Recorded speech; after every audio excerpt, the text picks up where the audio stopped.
Ayan o, na mga si GP. Nakakita ng nanliit. Hindi naman ako ginagawa, ano?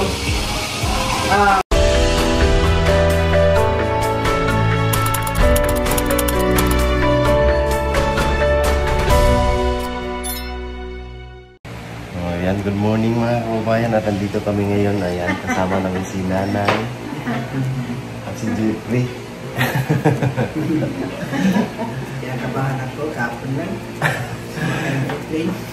Ako hindi pa rin nakakasakay dyan eh. Ayoko eh. Dati matagal na akong niyayaya niyan. Nagkatrabaho ko dyan. Sabi mo, dati sila ko, ayoko. Sabi ko ngayon, ayoko iwanan ka pa mga maate mo. Hindi pa siya nag-gaglag. Doon na rin kami. Sabi ko, ayoko nga. Nag-iiyak noon ako. Bagangan ako doon na dayo. Sabi ko, ayoko iwanan yung maate. Iyak ako ng iyak. Ako natatakot sa mga sa aeroplano. Si Jeffrey naman, Hindi, sunod-sunod lang. hindi ka bantayan yung oras na eh. Kasi lagi siya, malapit na yung flight namin, alas 9 na, 9:20. Binabantay, alas 8 pa lang, ayan, malapit na. Excited masyado. Ano nakasakay ka na, nagpakaramdam mo? Ano yun, parang nandun na sa langit ba? Kasi lumilipad ka. At saka yung feelings mo parang nandun ka na sa langit. Kasi nagupo ka lang. Tahimik. Tahimik ka lang. Hindi mo nalaman na nandun ka naman sa sa Manila. Sayang no, dapat na... Sayang, dapat may araw. Makita natin yung dadaanan natin. Next time. Next time dapat mga alas 9. Pag bakasyon mo next time, makita mo na yung mga talawin. Sayang, maganda siguro yung view. Makita mo yung mapula. Madaan naman yun. Tapos gawan mo yung kapitbahay. Dadaan. Dami!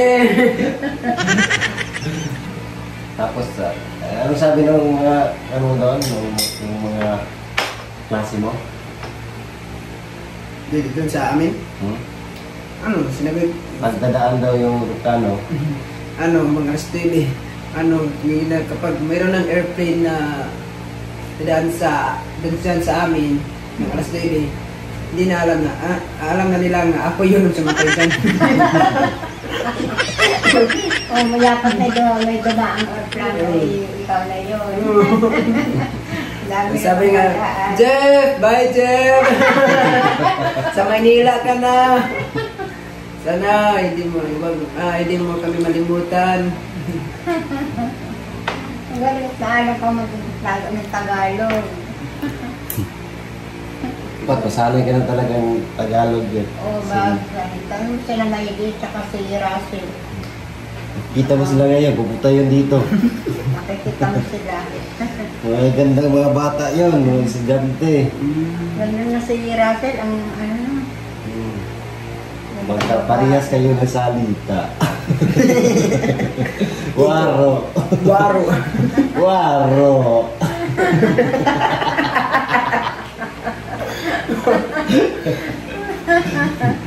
Iba hindi naman, Manjilo!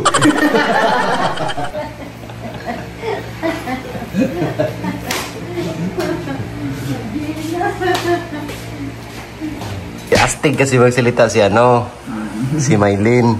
Manjilo! Manjilo! Para nagalit ba? Kaya magsalita yun. Ako ang ingay noon. Tapos kuila yun. Ingay siya. Ano si Maylin? Sipaton ba? Sipat? Nag-birthday yun, ang ganda.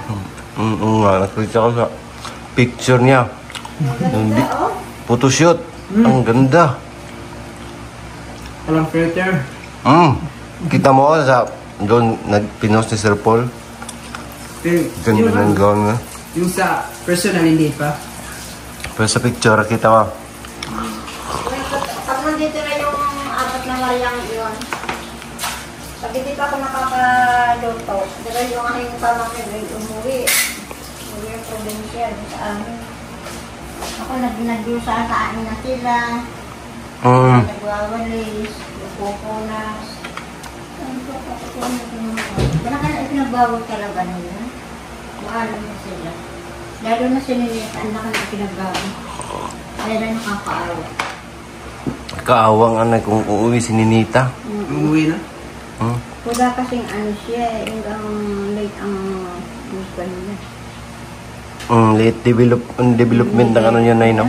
Sa pag-aaral niya. Nasa alpha. Pero maalam na siya na magbumasa.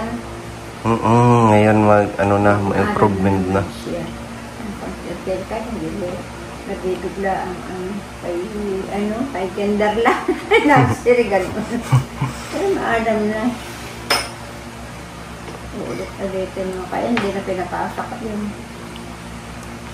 Lagi yun nandito.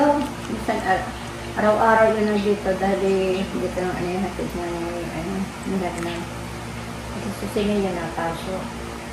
Kawawa sa ano ba no? Kung uwi sa doon, hirap ang buhay doon. Sabi nga namin, sabi nga ni Hernang, paano yan, pag maka-isang linggo laang yun, baka mag-isip-isip din yung bata. Ang daming pa naman pag nandito yun, halit na yun ang halit sa akin, tapos na yapos. Sweet. Bakit na ipinagbago, ito nga, nakakaawa. Kapati natin. Sayang. Pero baka bago pa yung isip niya. Ay, hindi na talaga ka-alay niya sa pinapanyana. Talaga. Sabi nga na, baka pag doon niya, hindi ba rin ang isip. Sabi naman yung yain na daw dito. Makaawa talaga naman. Sabi ni Sige. Ano nakakaawa? Hirap naman doon. Paano? Hirap doon. Pero sabi naman ni Sir Paul, welcome naman daw si Ninita every time na magbago yung isip. Pinaawa si Sir Paul. Sabi nga niya.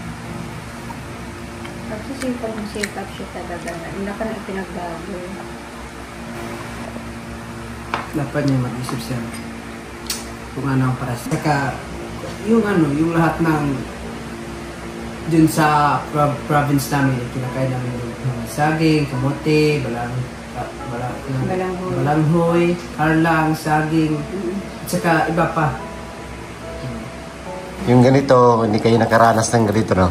Hindi kami madalas kumakain dito kasi kumakain kami dito yung December. December. May okasyon. May okasyon. Parang ano na iba, makakain sila ng mga ganito pag may special occasion. Yun lang. New Year. New Year. Hindi na nastagan.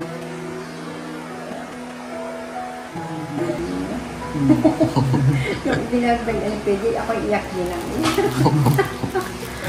Pero kami din yung maliliit ganyan din, hindi naman ganyan laging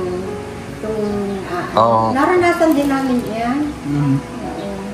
Pag sa hirap, naranasan ko din yan. Kami maliliit. Ganyan din kami ng tingahin ng anak ay maano na. Ang trabaho din namin nakanagtatay sa bukid nila magsasakaba. Mahirap talaga. Ang hirap. Ako naranasan ko na yan. Pati sa mga anak ko. Naglalagandera din ako. Kanang ako hirap. Para lang may baorin ang mga anak ko. Ibang sako, ano ba yung gilingan ba ng palay yun? Ano ng bigas ba? Hindi pagka, bukod ang iba noon, nalabas. Yung, gilingan ng bato? Hindi. Yung kiskisan ba kung tawagin sa amin ay sako. Yung kiskisan. Gilingan ng palay? Gilingan ng biga ng palay na yung pan. Pagka yun ay naano na yun, giling na yung bambigas, sa palay na kwan. Yung iba nung kinukuha namin yun, may bodega yung nakabukod. Oo. Pasok kami dun sa bodega. Kasi yung iga noon, kasi pagka-insira na, kinukuha namin yung palay, yung pagkagdurog na bigas. Kinukuha din namin yun. Tapos may bigas din, ang dami. Giniig-ig ko yun. Pinukuha ko yun. Tapos yung darakban, pakain ba sa baboy. Yung pinagbibili ko yun na yung lata ba ng yung mantikaan, hindi kami yung mga datang ganun. Oo, lata, oo. Isang lata lang ng 25 centavos pesos lang. Tapos yung durog noon sa lupa ng can-apple doon, 10 piso lang. Para lang may baunin sila. Tapos yung bigas kukuhanin ko din doon. Babayin ba sa atin, di ba? May gano'n din sa inyo, yung dinudok mo parang kahoy na gano'n. Lusong tawag sa amin. Sa amin, lusong din sa inyo tawag. Din sa amin lusong. Babayin ko din yung kakainin lang ang din nila. Ay naku, gusto ko po, ng mga hisport ang mga yan. Sinida na dito rin nagkakainis na. Ako tigang hirap din ang ginagawa ko dyan.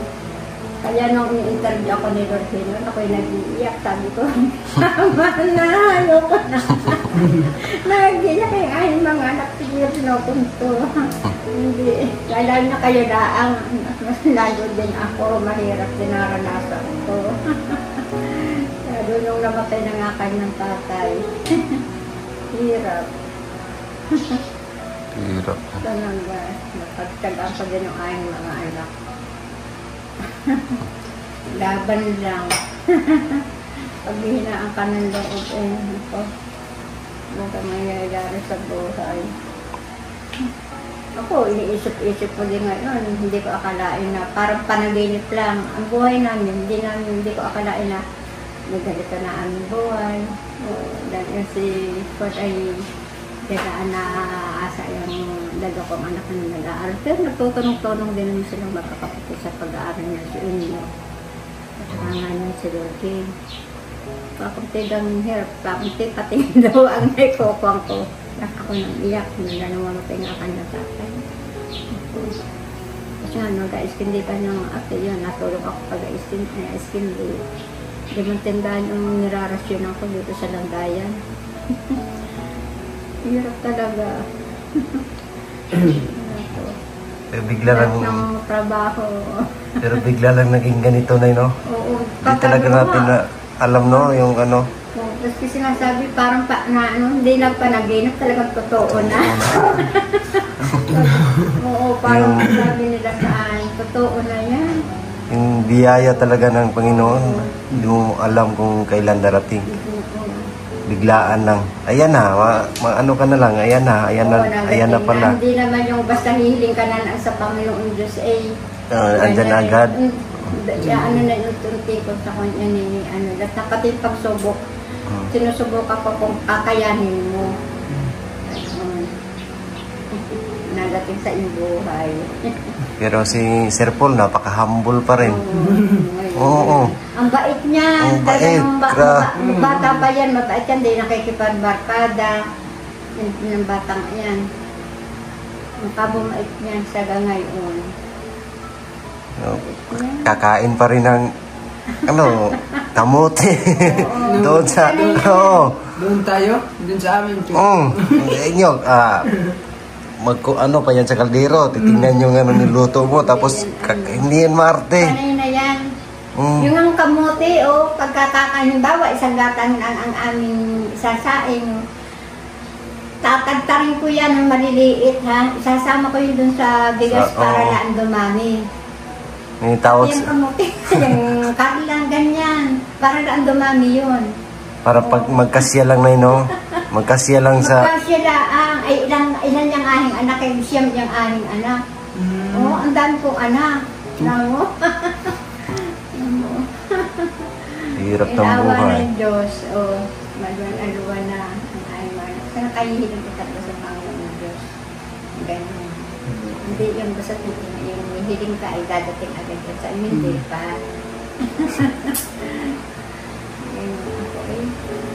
Hindi ko akalain hanggang na magaganito ang aming buhay. Mahirap din lang kami.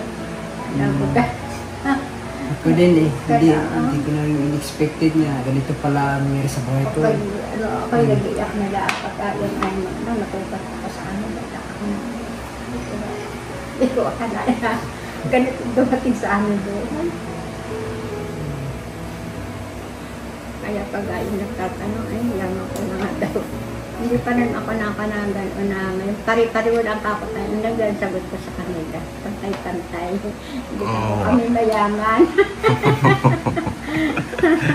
Sabi nga nila sa akin, pag ako'y nauwi, parang simple lang ang aming buhay na. Parang sa dati lang. Sabi ko, iyo ko na nga ng gano'n na ganari-ganari may mga buhay namin. Hindi ako napupunta ng gano'n. Kasi simple lang, pantay-pantay. Ganun pa rin sa dati ba, no? Walang nagbago man yung buhay, pero yung pakikisama, ganun pa din. Yung Jeff na... Kaya ikaw, Jeffrey, pag ano ka, ikaw ang panganay, paano mo yung tatay, ang apat mga kapatid mo, hindi lang kapatid mo, mga kamag-anong sa ibang tao. Tapos kung ano man yung makamit mo sa buhay, dapat hindi ka maging hambog. Ganun pa rin. Kasi... Dadating din yan. Kaya sa mga apo ko ganyan eh. Dabo na lang ano. Pamuli si Peter Paul, yan. Si Edison. Tama maganda nga. Tama si Edison, ang ganda na rin ng bahay. Mamaya si Peter Paul din, ang ganda na. Nagpapagawa na ng bahay. Si Ider, grabe, ang ganda na ng bahay. Ting Bombay. Yung ako, problema pa yung sa akin. Danda. Ako nanonood ko bago ako matawag. Minsan nawit ako ng alas 11. Grabe. Ako nanonood. Maganda ako nanonood ko kayo. Magsitok pala ang gandaan. Pag mag-isipin na ikaw ay lagi ka sa magulang mo, isipin mo muna yung nakadayo ka sa magulang mo. Ikaw ay ang pag-aaral mo ay hindi mo. Pag nakatapos ka, tutulungan mo magulang mo, mga kapatid mo, magpapag-aral mo sila. Tulong. Isipin na ikaw ay laging malayo sa papa mo. Hanggang ganyan. Laban lang. Oo, yung ay mga anak yung sineda, yung panganay ko, sa ibang tao muna yan tumira. Pag gusto niyang makatulong sa amin, yun kamo nakatapos yung sariling sikap niya. Working. Sarili niyang siya nagpaal sa sarili niya. Tulong din na yun sa iba. Ganyan. Ikaw naman, ang atupagin mo palagi, pag-aaral. Pag-aaral, hanggang nang mag-girlfriend. Huwag muna. Tapos yung cellphone, gamitin mo palagi sa research. Mag-research ka. Para hindi ka ma-behind sa klase.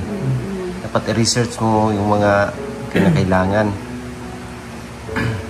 Kasi ang pag-aaral kasi, hindi yan para makapasa ka lang. Dapat, kung nag-aaral ka, dapat meron ka talagang matutunan.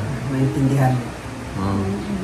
May matutunan ka. Kasi paano yan? Nakagraduate ka nga, wala ka namang nalalaman.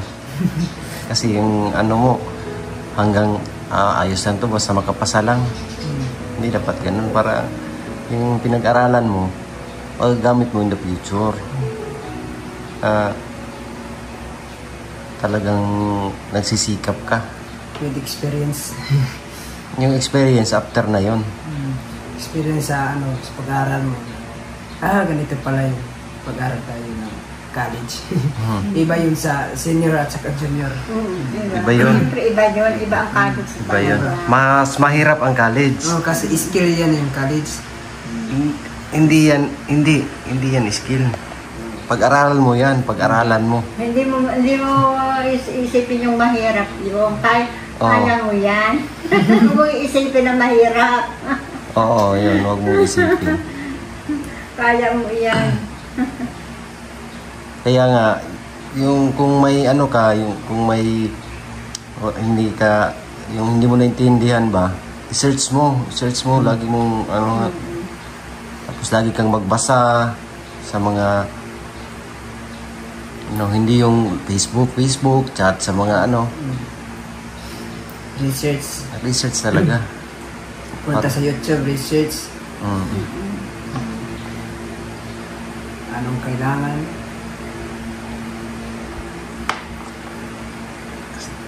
Kasi hindi basta-basta talaga yung mag-college ka. Dapat porsigido, dapat ka talaga, study hard. Study first, nothing else. Study hard.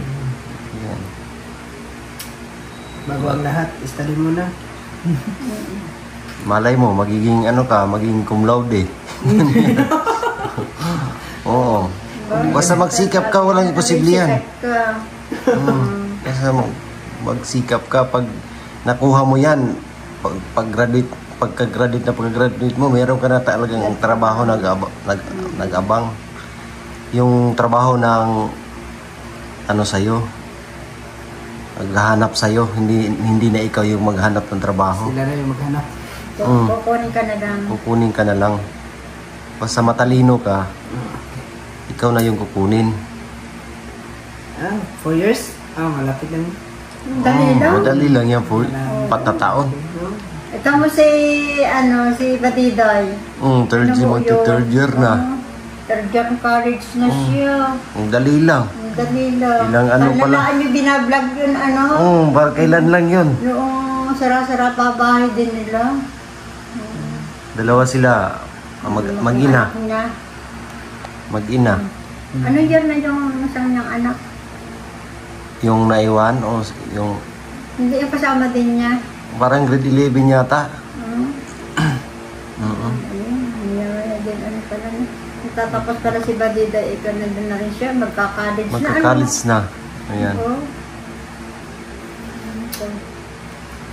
Kapag-aral, ang bilis lang. Ang bilis lang ng Parang lang ako yun Ang bilis lang Nag-graduate si Irene. Graduate na ng grade 12 din. Sa Irene, Ang bilis. Magka-college na Magka-college na rin. Tama, may anak pa yun. May anak pa yun. 5 yata yung anak ni Irene. Pati sa una.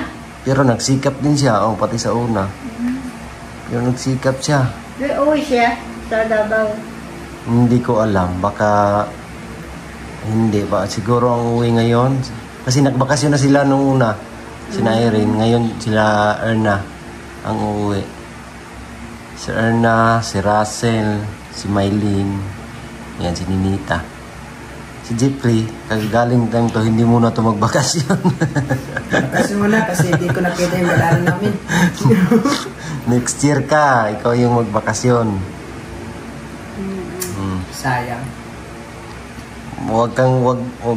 Wag mong sabihin kay nanay, uwi na lang ako, nay, hindi ko kaya, nay.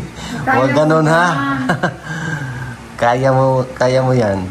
Basta, mo sasabihin, hindi mo yan kaya mo yan. Ka talaga research. Huwag mo laging isipin mo yung mga magulang mo o kapatid mo, isipin yung pag-aaral. Isipin mo. Madali lang naman yung bago lang. Ganyan. Madali lang naman yung Bago lang. Basta makinig ka lang sa instructor mo. Madali lang. Napakadali lang talaga. Basta huwag kang paligoy-ligoy habang nag-lecture yung guru mo. Tapos hindi ka nakikinig. Yan ang mahirap. Pero nakikinig ka, talagang napakadali lang. Napakasimple lang. Yan yung sikreto niyan. Kasi alam mo mong nilecture niya, papasok sa utak mo. So, siyempre, pag exam nyo dyan, kuha mo na. Kuha mo? Ano kaya mo naging hindi mo kaya? Oo, dapat Seguido. Pero pag walang pasok, ayan, dito ka kay kay nanay. Dito lang tayo. Tulungan mo si nanay. Pag wala kang ginagawa doon. Meron, magdidilig. Kasi na nagdilig doon. Doon sa labas basa ito. Diligan? May nagdilig. Kasi na nagdilig. Sino, ay, may, sino nagkuha ng sasakyan kanina na? Si John. Si John? Kayo ng alas 8:30. Nagdating yung... Alas 8:30, dito na si Lord J. Oo. Anong oras na, Jeff? 7:30.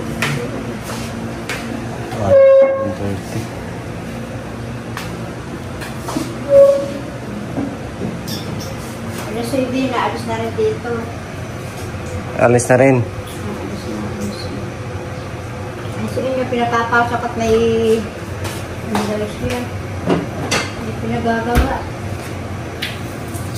Paghapon din yung hindi natahinga. Kaya busy din. Busy din. Pinakabitin doon sa... Busy din siya, no? Tsaka yung kahapon na para pinakabit niya yung aircon eh. Yan kahapon dyan, oh. Bago lang yan, nakabit. Kasi bago yung yung aircon. Yung pa ng... Saan mo na pinagawin ng aircon para sa aircon.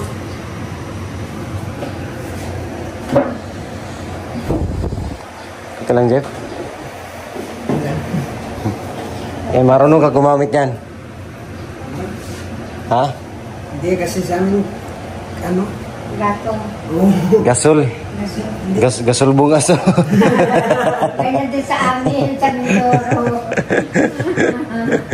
Hindi uling pa, no? Oo. Nangangahoy ka. Nangangahoy. Ako yan. Nakuha ako ng kahoy doon sa bundok. Oo, kasang-kasang ko din. Yeah. Ganyan din ako. Yan, Jeff, oh, dapat maano ka niyan, matuto ka. Ang hirap.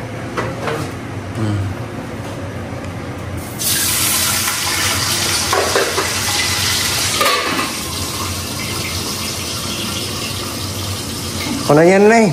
Kasi mainit man. Ako na nito. Hindi ako na. Kaya ko naman to, ha? Tapos ikan ka lang, oh. Upo ka lang. Yan. Kasi sa nito yung binuksan ko. Dinadagan niya ng init. Bukas yung pagkakalatin niya.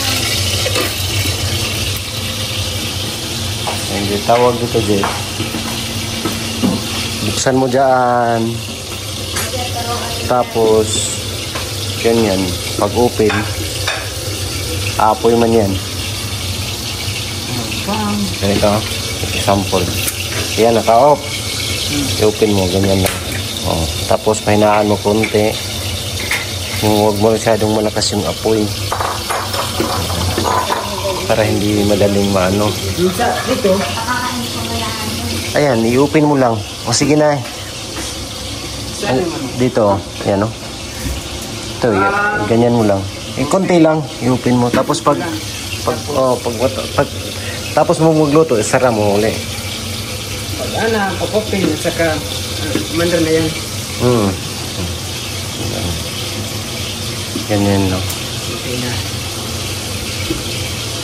Open. Tapos pag mo kalimutan, pagtapos mong gamitin, makatapos ka magluto, isara mo talaga.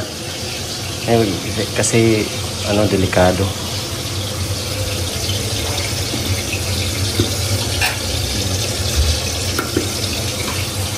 Yun yung gasol. Ito, gasol. Sulbong aso. Gasol bungaso.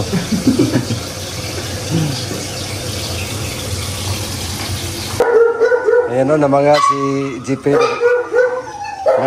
Nakakita ng aso na bagong anak. Ayun o. Na mga ang liit daw.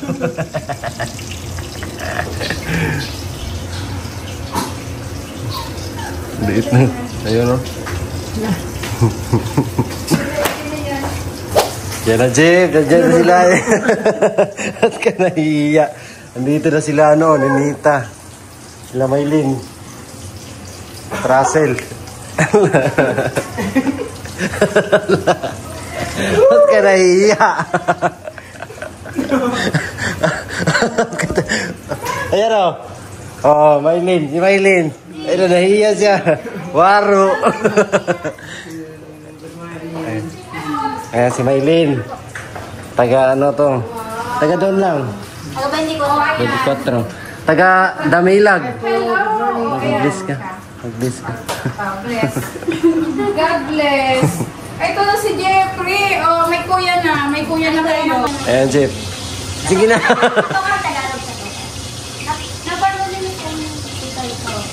Ayan, kita na sila, Maylin. Tuway. Alam mo ito yung pangalawang pagaling nita. Yes. Pangalawang pagaling nita. Ayan, si Russell, si Russell. Yung dati, ano rin yun? Hindi naman ako Ayan, Jeff. Jeff. Ayan.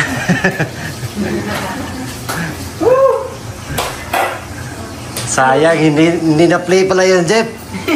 Yung pagtatagpo ninyo. Mamaya, babalik naman yun.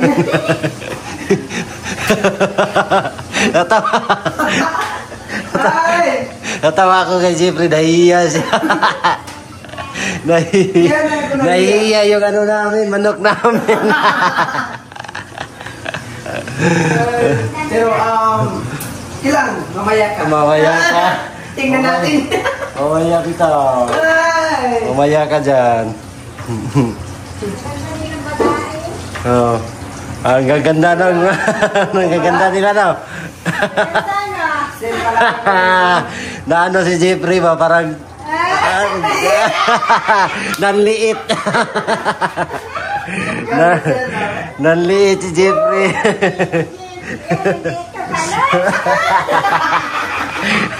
Nanliit.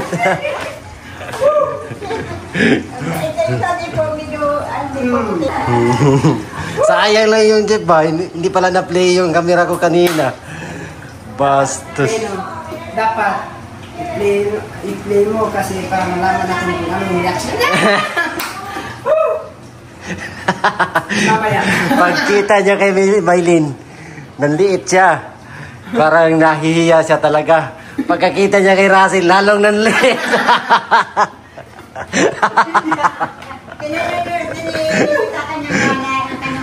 Andun. Pag una kita niya kay Maylin, nanliit siya. Pagkita niya kay Russell, lalong nanliit. Isa lang yun.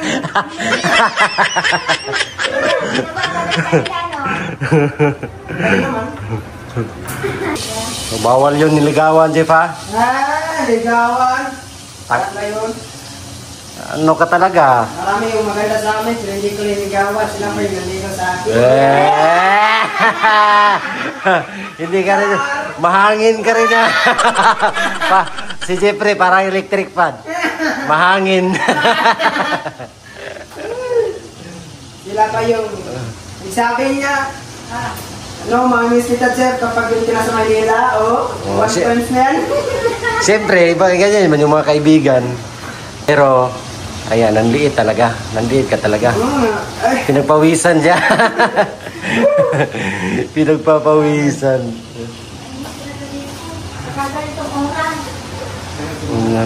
Mainit.